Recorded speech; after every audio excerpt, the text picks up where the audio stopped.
আসসালামু আলাইকুম রহমতুল্লাহি বরকাতু। আশা করি সবাই ভালো আছেন। আলহামদুলিল্লাহ আমিও ভালো আছি। দেশ ও প্রবাস থেকে যারা আমার এই ভিডিওটা দেখছেন আপনাদের প্রতি অনেক ভালোবাসা ও অভিনন্দন।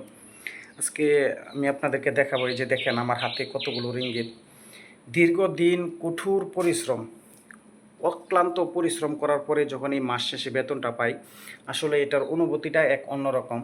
যারা নাকি প্রবাসের মাটিতে আছে একমাত্র তারাই বলতে পারবে যে এই প্রবাসের মাটিতে মাস শেষে যখন বেতনটা পাই, এই বেতন পাওয়ার অনুভূতিটা আসলে এক অন্যরকম। আর অনেকে বলতে পারেন ভাই টাকা নিয়ে ভিডিও করতেছেন, টাকা নিয়ে ভিডিও করার উদ্দেশ্য না। কারণ অনেকে আমাকে বলেন যে ভাই আপনি মালয়েশিয়াতে কী কাজ করেন, মাস শেষে কত টাকা বেতন পান। আসলে ভাই আমি মালয়েশিয়াতে কনস্ট্রাকশন সাইডে কাজ করি। আর এই টাকাগুলা আমি প্রায় 1 মাস কঠোর পরিশ্রম করার ফলে এই টাকাগুলা পাইছি। এখানে প্রায় 3,000 রিঙ্গিতের মতো হবে, কিছু কম। আবার অনেকের কাছে ভাই এই 3,000 রিঙ্গিত কিছুই না, মাস শেষে 6,000 7,000 রিঙ্গিত ইনকাম করতেছে। আবার যারা নাকি ভাই এমনও প্রবাসী আছে মাসে 1,500 2,000 রিঙ্গিত ইনকাম করতেছে, তাদের জন্য এই 3,000 রিঙ্গিত অনেক কিছু। কিন্তু আমার জন্য আল্লাহ তালার কাছে হাজারো শুক্রিয়া, লাখো শুক্রিয়া। আল্লাহ পাক আমাকে যতটুকু দিয়েছেন আলহামদুলিল্লাহ, আল্লাহ তালার কাছে এটাই শুক্রিয়া। কারণ এটা অনেকের কাছে বেশি, অনেকের কাছে কম, কিন্তু আমার কাছে অনেক। আলহামদুলিল্লাহ, আল্লাহর কাছে শুক্রিয়া। তো ভাই আমি মালয়েশিয়াতে কনস্ট্রাকশন সাইডে কাজ করি। আর এখানে প্রায় 3,000 রিঙ্গিতে আপনার মোটামুটি প্রায় 90,000-এর কাছাকাছি হবে, একটু কম বর্তমানে রেট অনুসারে।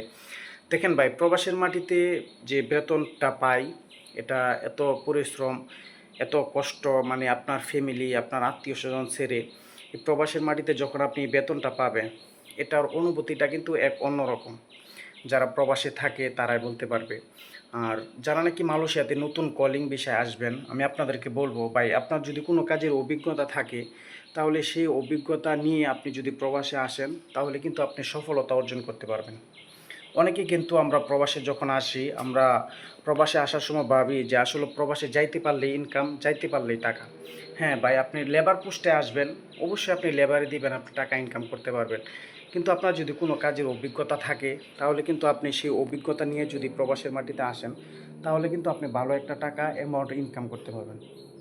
আর যখন আপনার কোনো কাজের অভিজ্ঞতা নাই, কোনো কাজের অভিজ্ঞতা নিয়ে আসেন নাই, তাহলে কিন্তু আপনি কোম্পানি থেকে এতটা টাকা ইনকাম করতে পারবেন না। কিছু কিছু কাজের অভিজ্ঞতা থাকলে সেই অভিজ্ঞতা অনুসারে অনেক টাকা ইনকাম করা যায়। আর আপনারা যারা আমার ভিডিও দেখেন, সবসময় প্রতিনিয়ত দেখেন, আসলে এখানে বাংলার প্রায় 90,000 টাকার কাছাকাছি হবে। এটা যদি দেশে থাকতাম আসলে এটা সম্ভব না। এজন্যই প্রত্যেকটা মানে বাংলাদেশি ভাইদের প্রবাসে আসা উচিত অবশ্যই।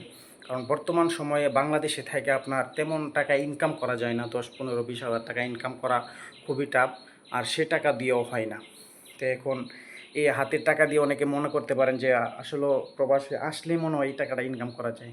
জি না ভাই, অক্লান্ত পরিশ্রম, কঠোর পরিশ্রম করার ফলে যখন আপনি এত পরিশ্রম করার পরেই কিন্তু আপনি এই টাকাগুলো পাবেন, তাছাড়া পাবেন না। আর যারা প্রবাসে আসে তারা ভাই খুবই কষ্ট করে, কারণ মাসে যখন 30 দিন হয়, তারা চিন্তা করে 30 দিন না হইয়া যদি 31টা মাসটা হইতো, 32টা মাস অবশ্য নাই। মানে প্রবাসীর মনে এমন চিন্তা থাকে, এই মাসটা যদি আরও 2 দিন থাকতো, তাহলে আরও 2 দিন করতে পারলে আরও 2টা টাকা মানে বেশি ইনকাম করতে পারতাম। এটা প্রবাসে আসলে এই অনুভূতিটা জাগে। তো ভাই টাকা নিয়ে ভিডিও করার উদ্দেশ্য এটাই যে আমি আপনাদেরকে বলবো, যারা প্রবাসে আছেন ভাই পরিশ্রম করেন, ইনশাল্লাহ সফলতা পাবেন। পরিশ্রম করতে পারলে, কারণ এখানে আপনি আসেন আপনার ফ্যামিলি, আপনার মা বাবা আত্মীয় স্বজন সব ছেড়ে, এখানে আইসা যদি ভাই আপনি এই টাকার পিছনে দৌড়া, এই কষ্ট কইরা এই টাকাগুলো আপনি বাজে কোনো কাজে নষ্ট করেন।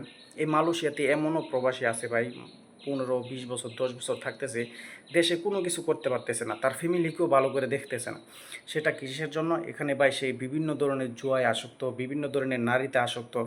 ভাই যারা প্রবাসে আছেন, আমি আপনাদেরকে রিকোয়েস্ট করব ভাই, দেখেন এই প্রবাসের মাটিতে আপনি সব কিছু ছেড়ে, আপনার ফ্যামিলি মা বাবা আত্মীয় স্বজন ছেড়ে এত কঠোর পরিশ্রম করে আপনি কেন এই টাকাগুলা জুয়ার কাজে গিয়া জুয়া খেলতেছেন? এই মালয়েশিয়াতে হাজার হাজার বাংলাদেশি আছে, প্রতিদিন এখানে জুয়ার আড্ডা হয়, জুয়া খেলে নারীতে আসক্ত হয়। এই নারীর আসক্ত মনে করেন যে একবার পইরা গেছে ভাই, এটা থেকে ছুটার মতো কোনো ব্যবস্থা নাই।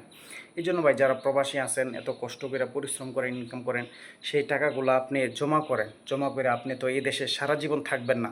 তখন যখন আপনি দেশে চলে যাবেন, তখন বুঝবেন এই টাকার মর্ম কী, এই টাকার কী দাম। তো ভাই যারা প্রবাসে আসবেন ইনশাল্লাহ আপনাদের প্রতি অনেক দোয়া ও ভালোবাসা রইল। আল্লাহ তাআলা আপনাদেরকে সহি সালামতে আনুক। আর যারা এই প্রবাসের মাটিতে আছেন, যাদের বাজে কোনো নেশায় আসক্ত আছেন, ভাই সেটা থেকে আপনি বিরত হয়ে যান, ইনশাল্লাহ আপনিও সফলতা অর্জন করতে পারবেন। তো ভাই ভালো থাকবেন, সুস্থ থাকবেন। আসসালামু আলাইকুম ওয়া রাহমাতুল্লাহি ওয়া বারাকাতুহু।